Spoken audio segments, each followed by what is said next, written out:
नमस्कार, मैं हूं दिव्यांजलि मोइत्रा। अभी पिछले दिनों एक खबर ने पूरी दुनिया में सुर्खियां बटोरी।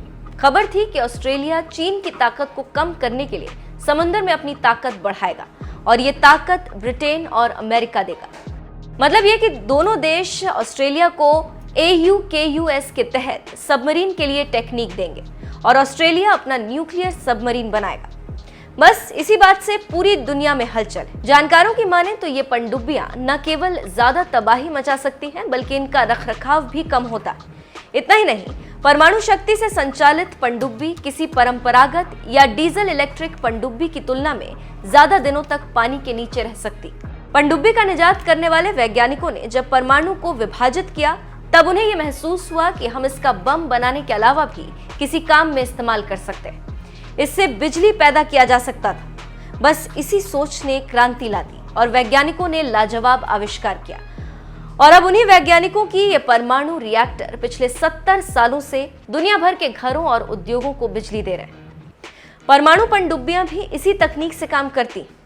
जानकारों की माने तो प्रत्येक परमाणु पनडुब्बी में एक छोटा न्यूक्लियर रिएक्टर होता है, जिसमें ईंधन के रूप में समृद्ध यूरेनियम का उपयोग करते हुए बिजली पैदा की जाती है। इससे पूरे पनडुब्बी को पावर की सप्लाई मिलती।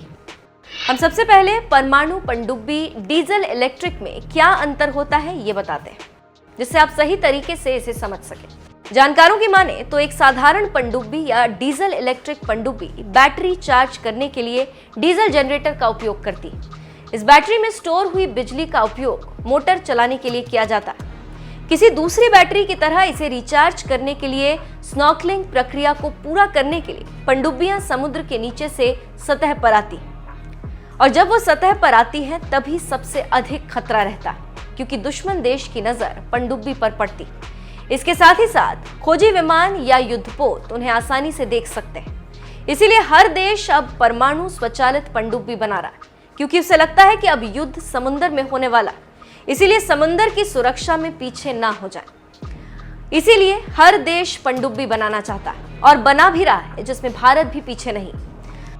अब हम बताते हैं कि किस देश के पास कितनी पनडुब्बियां हैं। अमेरिका के पास कुल 52 पनडुब्बी, डीजल इलेक्ट्रिक 17, रूस के पास कुल पनडुब्बी 58, डीजल इलेक्ट्रिक 41, ब्रिटेन के पास कुल 12 पनडुब्बी, डीजल इलेक्ट्रिक 4, फ्रांस के पास कुल 11 पनडुब्बी, डीजल इलेक्ट्रिक 7, चीन के पास कुल 61 पनडुब्बी, डीजल इलेक्ट्रिक 54, भारत के पास कुल पनडुब्बी 16, डीजल इलेक्ट्रिक 15।